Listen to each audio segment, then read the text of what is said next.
जाती हैं, जो पार्टी हारती है तो उसके पास ये बहुत बड़ा बहाना होता है, कहेंगे कि सरकार ने चुनावी मशीनरी का पूरा दुरुपयोग किया, सरकारी जो तंत्र था वो सरकार की पूरी शरण में चला गया और बूथों पर जो है बीजेपी के कार्यकर्ताओं तक को पास नहीं फटकने दिया गया। तो कुल मिलाकर के फिलहाल जो है वो बीजेपी मुकाबले में कहीं टिकती दिख नहीं रही है।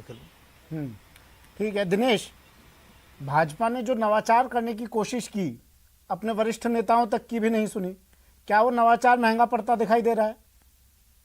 मैं ये नहीं कहूंगा अभी शुरुआती रुझान है, कुछ भी तस्वीर बदल सकती है 15 मिनट में, 20 मिनट में, 30 मिनट में, लेकिन क्या अभी रुझानों को देखते हुए लगता है आपको वो नवाचार महंगा पड़ रहा है? मेरा सही कनेक्ट नहीं हुआ फोन, वहां से सही कनेक्ट।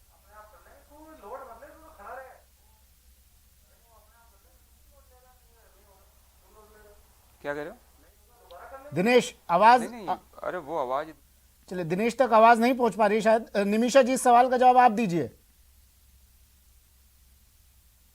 देखिए, भारतीय जनता पार्टी ये पूरी तरह अनुशासित और कार्यकर्ताओं आधार एक पार्टी है और कार्यकर्ताओं ने अथक परिश्रम और मेहनत के साथ में पूरी राज्य की सरकार को चुनौती दी है और निश्चित तौर पर परिणाम आने तक हमको इंतजार करना होगा। और देखिए, भाजपा का केंद्र से लेकर बूथ तक जो एक पूरा जो नेतृत्व है और संगठन है वो पूरी तरह से एकजुटता के साथ चुनाव में लगा है और यहाँ कोई डिफरेंसेस नहीं है। इसलिए पार्टी विद डिफरेंस, इसलिए विश्व की सबसे बड़े राजनीतिक पार्टी होना आज इसीलिए क्योंकि अनुशासन के आधार पर पार्टी बनती है। आज यहाँ पर ये इनके अभी आपने बाबूलाल जी ने बताया 250-300 करोड़ की सौगात के साथ चुनावी रण में आप उतर रहे, तो ये प्रलोभन का सीधा तथ्यात्मक आधार आपके रिपोर्टर ने प्रस्तुत किया। निश्चित तौर पर ये सरकार ने प्रयास किया है कि हम उपचुनाव में बढ़त बढ़ाकर कैसे भी करके राजस्थान के माध्यम से गांधी परिवार को खुश रखा जा सके और अपना स्थिर बना जा सके। पंजाब की हालत क्या है, किससे छुपी नहीं है, छत्तीसगढ़ की। तो कांग्रेस आज अपनी जो सबसे कहते हैं अपने पूरे इतने दशकों से आज जो कांग्रेस की हालत हो गई है वो इसीलिए हुई है कि सिर्फ सत्ता में बने रहने के प्रयास, आम जनता की कोई सुध नहीं है। और उपचुनाव में तो कुछ समय ही रह गया है, 2 साल और रहे, तो उसमें ला करके प्रलोभन देना और जनता को योजनाओं की सार्थकता कहीं नजर आएगी नहीं। प्रलोभन देकर के आप बढ़त हासिल कर सकते हैं लेकिन सार्थकता, सच्चाई कुछ है नहीं इनकी। और हमारे साथ ये है कि भारतीय जनता पार्टी का नेतृत्व अथक परिश्रम के साथ में लचर कानून व्यवस्था और बेरोजगारों के साथ जो छलावा कर रही है कांग्रेस की पार्टी, उसके साथ उतरा था। और आपने भी देखा होगा सुमित जी कि आज जो राजस्थान में महिलाओं और बच्चों की स्थिति हो चुकी है वो एनसीआरबी के आंकड़े हैं, लेकिन एक स्टेटमेंट तक भी प्रियंका गांधी वाड्रा या सोनिया गांधी का एक शब्द तक नहीं होगी। बात की वल्लभनगर में चूक तो हो गई आपसे, वल्लभनगर की बात करें चाहे दरियावत की बात करें, और उस चूक का फायदा आरएलपी उठा ले गई। अभी सामने नहीं आए हैं। हाँ, मैं आ रहा हूँ मैडम फिर से वापस। आरएलपी नेता महिपाल महिला हमारे साथ जुड़े हुए हैं। महिला साहब, बीजेपी की चूक का फायदा मिल रहा है आपको? हमें तो किसी की चूक का फायदा नहीं, हमारी मेहनत का फायदा मिल रहा है। और भारतीय जनता पार्टी ने तो सुमित जी, चाहे हम वल्लभनगर की बात करें तो वल्लभनगर को तो इन्होंने प्रयोगशाला के तौर पे प्रस्तुत किया है अब तक के चुनाव में हम देखें तो।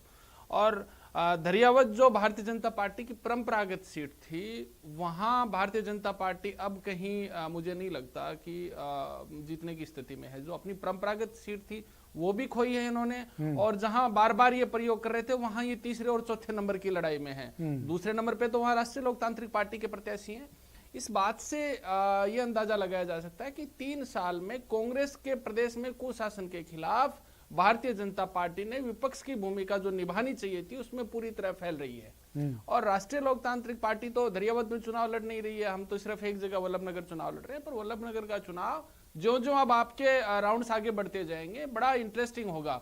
और अभी तक के जो नतीजे हैं, परिणामों के जो अब तक के जो 4 राउंड के नतीजे, वो ये बता रहे हैं कि वहां फाइट राष्ट्रीय लोकतांत्रिक पार्टी और कांग्रेस के प्रत्याशी के बीच में है। इसमें कोई दो राय नहीं कि भारतीय जनता पार्टी 3 साल में पूरी तरीके से विपक्ष की भूमिका निभाने में फैल रही है। 4 धड़ों में बंटी हुई पार्टी है। इनके बड़े स्तर के नेता, जो नेता प्रतिपक्ष हैं, वो ये कहते हैं कि हमारी नहीं चली। खैर, ये उनकी राजनीति, उनको मुबारक। मैं भारतीय जनता पार्टी पे कोई टिक्का टिप्पणी नहीं करना चाहता, पर कांग्रेस का जो 3 साल का कार्यकाल था उसकी भी कोई बड़ी उपलब्धि नहीं रही है। इंतजार का अभी हमें वेट करना चाहिए, परिणामों का क्या इंतजार आता है। पर हमारे प्रत्याशी ने अच्छा चुनाव लड़ा, हम फाइट में हैं।